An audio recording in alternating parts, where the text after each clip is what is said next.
Let's go. Wednesday afternoon. Hoping it will elevate still further the women's game in the eyes of the public and so on. But I don't think financially the football club's accountants could justify saying, okay, well, let's split that down the middle for the reasons I've said. I mean, what's your view on that?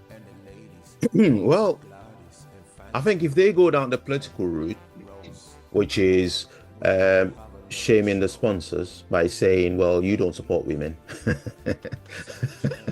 Well, is that what they've said then? Is that what they're saying? No. I'm just, this is just my opinion. Right, okay. My take on it. So if they go down if they go down the route of saying, of doing a protest and saying, well, Emirates, for instance, doesn't love women, they don't respect women or something like that, and they did a campaign about it, they might get their way, because that's how women's right came to be, isn't it? Yeah. So that would be my take. But what do you think, though? Do you think that they should split it 50-50? I think they should split it 50-50 because because at the end of the day, it's like a house, isn't it? So you look at a house and you know, you don't want to be, you don't want to have all right, so parents, for instance, would have a favorite child, but whatever they buy for one, they'd have to buy for the other.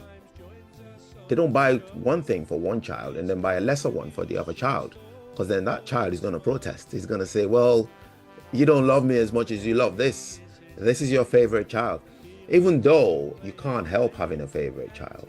It's just natural, but you can't show it. It's not. No, I know it's going off at a tangent. I disagree totally with what you just said. It's natural to have a favourite child. I don't agree with that at all. Anyway, be that as it may. Yeah, but the thing is, what you've not picked up there is, okay, with a child, and I think some parents do treat children differently if the circumstances warrant, and I could go along with that.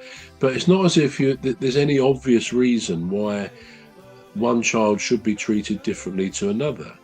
Whereas in this situation, we are talking basically of sponsorship money. Why do they sponsor? They sponsor because of advertising, the money they get back from their investment into the club.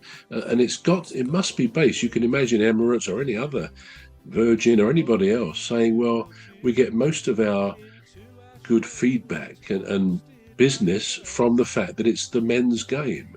I mean, it's a similar thing really to the tennis, isn't it? Now, you know, I'm lucky enough to be able to go to Wimbledon most years, and it's great. Sometimes I usually go to the centre court, but I also like walking around the side courts where you really see the power of the game of tennis, as much with the women as the men. It's staggering when you're standing within a few feet of these 16, 17 other courts where you can sit at the side or stand at the side. The sheer power of the game. And I say that as much for the women's game as for the men's. It's way beyond anything a would-be amateur. You know, we pick up a tennis racket and we think we can play. It's a different game. So there's a lot of power.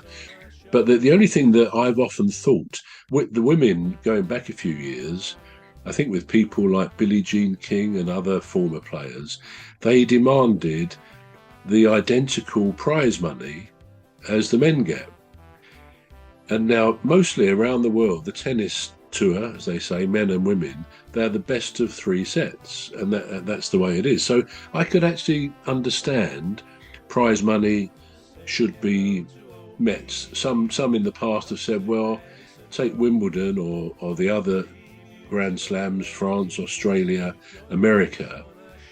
It's probably the wrong thing to say, and I don't really think it myself. Soft family and the ladies, Dr. Gladys and Phantom and Rose. We all have a lovely show every weekday. So join us for a lovely show. Say hello to Phantom, Dr. Glad. Take Wimbledon or the other Grand Slams, France, Australia, America. it's probably the wrong thing to say, and I don't really think it myself. But certainly in the era of Djokovic and Nadal and Murray and Federer, it's the men who've really brought the pundits in around the world, particularly all the tournaments, but particularly the Grand Slams, where it's the best of 5 sets for the men, still best of 3 for women. Now, I'm always a bit surprised at that, because women, in their wish to be treated equally, quite rightly, quite understandably, for example, on a football pitch, they don't have a shorter football pitch or a slightly smaller goals. They have the same length of pitch because although physically men, the fact is, are stronger, if you like, than women, that's just the nature of our species, women still expect and want naturally to be treated equally. And they would not accept a shorter pitch, a smaller goal, or even less time, a 35-minute half instead of 45. They want to be the same as men, and they do. They can do it all as men can. So I've never understood why in the Grand Slams, the 4 slams, the men play throughout the tournament best of 5 sets. Now, they can go on anything really. You wouldn't often get a match in less than an hour and a half. They can go on for 5 hours, certainly some of the finals, semi-finals. Whereas a women's game, if it's 6-1, 6-1 or 6-11, it can be over in about 40 minutes. Now, I've never really understood how, when it comes to those 4 Grand Slams, which are the most important, the women get the same money as the men. Now, good luck, they deserve it. But the one thing I don't understand is, where are the women who say, hang on a minute, we can play the best of 5 sets. We're not weaklings, we're not wallflowers, we're getting the same money. Come on, girls, we got to play the same just for those 4 tournaments. And I've never understood how, for their own pride, they're saying, well, yeah, we want the same prize money, but we're very happy still to do the best of 3 sets. So, I mean, that's a personal view, which won't endear me to perhaps some women tennis players, but I'm a great fan of women's tennis. I think it genuinely is great to watch, along with the men. And as I say, I'm lucky generally to go to Wimbledon, and I can see all of these great players. They have incredible standards, men and women set. But I've never understood that. So I come back to our football question. There's got to be some. You cannot just condescendingly say, okay, well, we give the women the same, bless them, they deserve it. That's not what women want or should want. They should want fairness. And although there's more of a case in football, I think, to split the money than there is in tennis on those Grand Slams. But I still say, Emirates, these companies, they're serious, massive companies, Coca-Cola, Pepsi-Cola, all these companies we could name. They want some buck for their investment. They want something back. And therefore, would they be happy? That might be the real question. Would they be happy to see their allocation of funds to Arsenal, to Palace, anyone else, split between, so that side with the men gets massive Premier League coverage around the world, and that side, well, they're doing well, but it's nowhere near the same advertising, because that's ultimately why these companies sponsor the things. So yeah, much as I admire Karen Carney for her knowledge and abilities as a commentator, as a pundit, then I disagree with her. I think they've got to build it up a fair bit more yet. With the help of the men's game and the sponsors. Yeah, they'd have separate sponsors anyway. I mean, in Palace's case, now I think about it, the men have a sponsor, the women have a different sponsor. I'm pretty sure I'm right in saying that, because they have a different name on their shirts. So then that's a more interesting one, because the deal would have been made for the women's team and a separate one for the men's team. So I don't know whether Karen would say, in that case, you negotiate the best deal you can get. So I'm not sure that all the other Premier League teams have the same sponsors for men and women. Maybe they do. I don't know. Mm-hmm. But I stand by my point anyway. Well, we'll have to disagree. There's a bit of a long answer, that, wasn't it? I thought I saw you nodding off at one stage, but there we go. No. I was listening.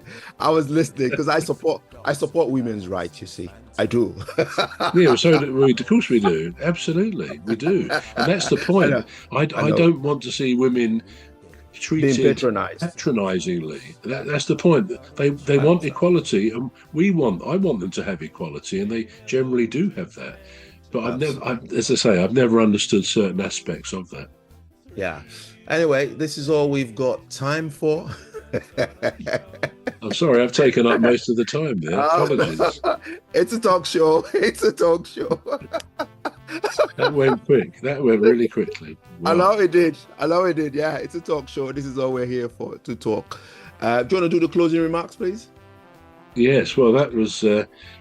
I think I've overrun my time there, but there we are. That was some interesting thoughts, I hope, about football and a little bit on tennis as well, thrown in for good measure. I'm Trevor Gear, and he calls me Bruv. And I'm Emmy Hikins, and he calls me Cuz. Join us again next week for another interesting episode. It's goodbye from me. And goodbye from me.